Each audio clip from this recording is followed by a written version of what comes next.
Meowed at me. Oh, stretch. Oh, we have to hide the nose. Come on, guys. You can't tell me that's not adorable.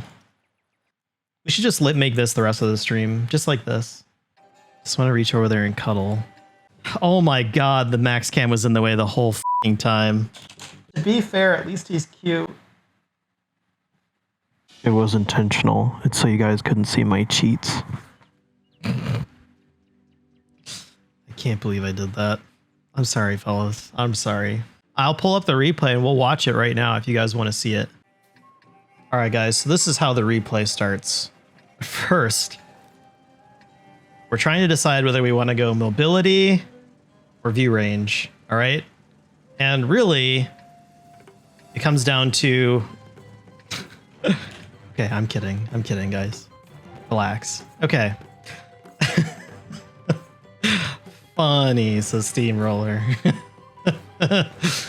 You see the drawings? Yes. Down here, I run optics or turbo, and I keep the rammer and the verts tab every time. So basically what I'm trying to do... Okay, so I've got two choices. Well, three. But the two choices are, do I run all the way down here and play this ridge line, which provides me shots this direction, and it provides me spotting on this ridge here, sometimes near these rocks, but basically it gives me vision in all these areas, right? The other way that you can do this is by just staying here or staying up here, and this provides you a really wide angle of fire.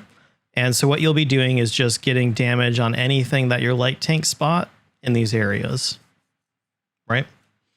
So what I ended up deciding was running view range, but not turbo. So view range would give me what I need to spot all these areas. And the reason why I didn't do turbo is because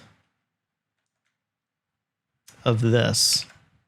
So all of their tank destroyers, they had 2 GSORs, and I knew they would likely not be loaded by the time I got to the very bottom, which meant it would be a Scorpion, possibly a UDAS or CDA that would be ready for me on that way down. And none of them were, actually. Okay, so I ended up going view range. We'll let the replay go through now. Does that help? Do you guys like that? Play-by-play explaining my thought process? I don't know, maybe. So I figured I'd jet down there and play that ridge line. The other thing that contributed to that decision was the lack of artillery. You missed the Coach's Corner YouTube videos? So I'm down here. I know I'm basically got a bat chat with me. So I know that whatever I spot, I'm going to be probably sharing with the bat chat, but I'm okay with that. I actually got the entire assist off that Chimera, which was a good start. I see this AMX. I know I'm lit, but he's on his way out. I missed that shot, but spot the Scorpion. T26 E4 bounces me to the left. So I'm going to roll back and just try and get dark. Just hang out, try and get dark, and then maybe try and spot again. We get picked by the UDAS, but this is why I liked playing this position. Look at this. I mean, you guys already can see what's happening, but we've got this tank destroyer line are all able to shoot that UDAS. And if you look at where he is on the map, he's on the top of this hill. So he's exposed to all of them. The only thing he has going for him is his thin profile. So I back up. I don't want to take another hit. I figured I'd try and take a shot, but let him just get annihilated by my allies. So now I'm at 1,500 assists. The UDAS is down, which opens up this side of the map a little bit. So I figured I would poke and prod around this. So just so you guys understand why I like this position, it can be counter spotted by this bush right here, but most people don't play that bush. It's a really risky bush to play. But why I really like this position is because you have two things. You have cover provided by the stone and concealment provided by the bushes. So you can wrap up here and get vision while maintaining concealment. And if you get spotted, you can back behind the rock. So anytime you're looking to make plays, try to do them in positions where you have both cover and concealment when possible. So I'm just kind of probing, trying to see what's over here. So the Batchat 12T went to the north, and he spotted the Lanson. I proxied the T92, earning me another 571 assist from the SU-130. So we're doing really good at 2,000 assist right now. Wait, you think during this game? I do, occasionally. So I saw this Skoda making a push, but I wasn't quick enough to get damage. I saw the GSOR making a push, but again, not quick enough to actually get damage. So I back off and just kind of wait. And I'm going to go and try and spot more tank destroyers here in a second. The Batchat goes in after the GSOR. I'm not really sure why he did that. But now I have to be careful because that GSOR could potentially have shots on me when I get lit by somebody else. And taking a clip from a GSOR is unpleasant. I spot the Scorpion. I hold my shot. So hang on. I want to point something out to you guys, okay? I can't rewind it, but you'll notice I held my shot there. When I spot a vehicle, there's 3 seconds, unless you're running the 6th Sense directive. There's 3 seconds until their 6th Sense goes off. So I have 3 seconds of time to aim, which also gives my allies enough time to get the target in their sights. The other reason why I wait is because I want to wait for an ally to shoot him. So when I spot somebody, I stay dark, but they're lit. There's this brief window where you have time to aim and wait. I didn't want to take the snapshot because there's 2 things that are going to tell him he's spotted: 6th Sense and taking damage. If he takes damage immediately from me, so let's say I just have really good gun handling and I could have hit him right away, I still would have waited.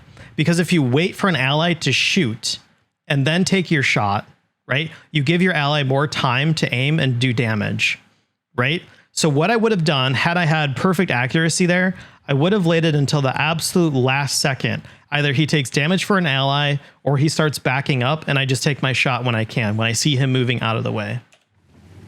That gives you more assist damage and your team ends up getting more damage on enemies. So that guy goes down. We're now at 2.9 assist and I'm still working this ridge line.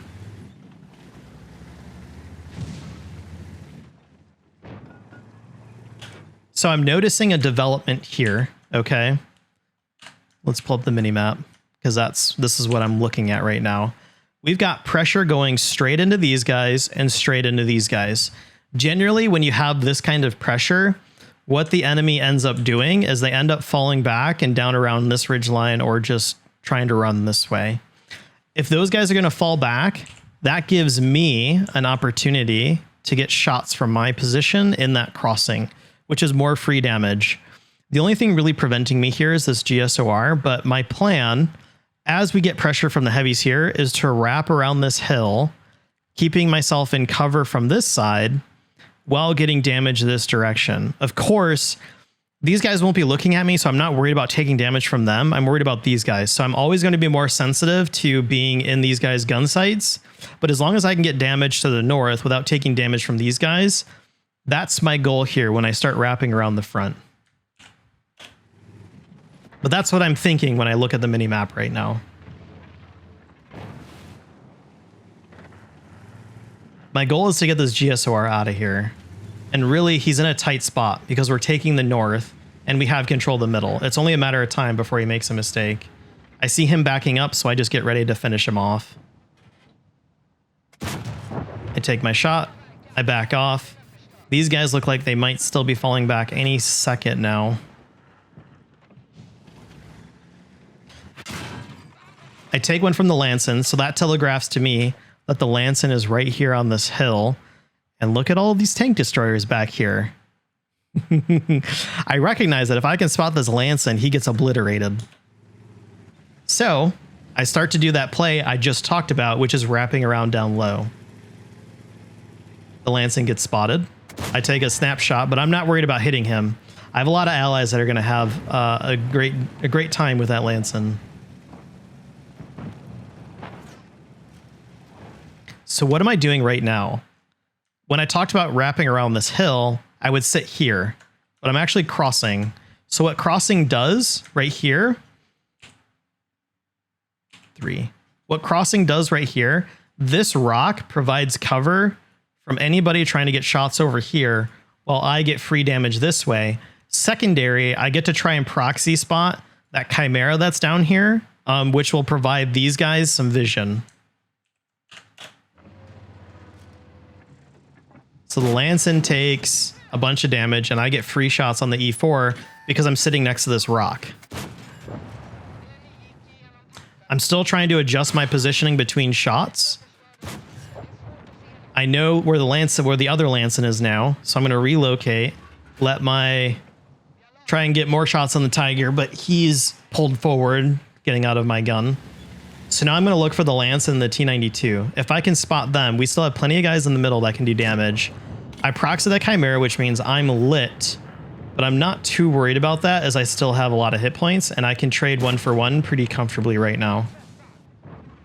Especially since the Lancin has a lot of other vehicles he's dealing with right now.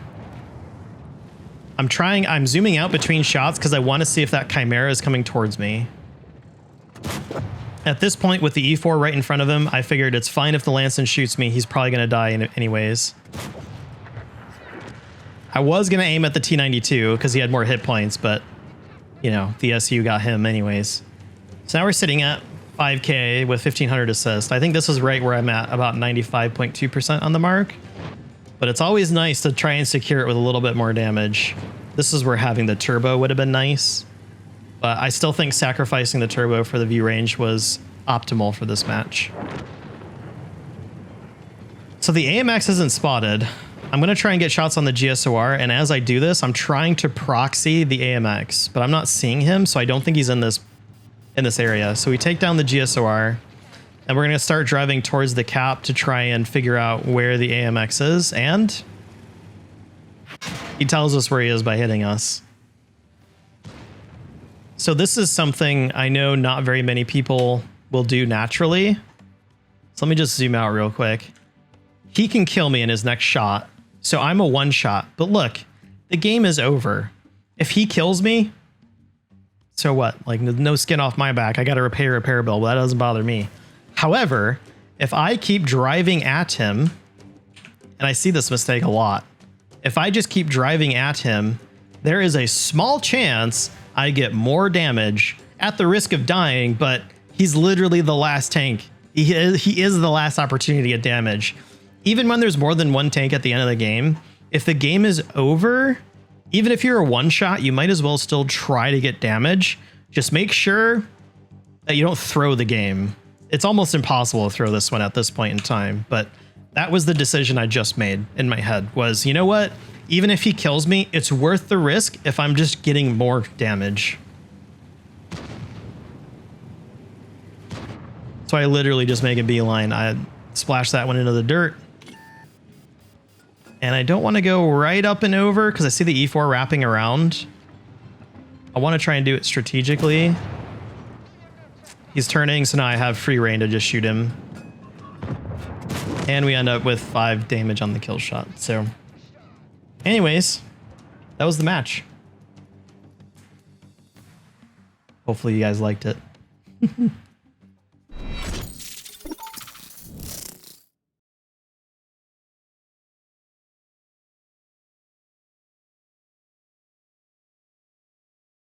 Mm-hmm.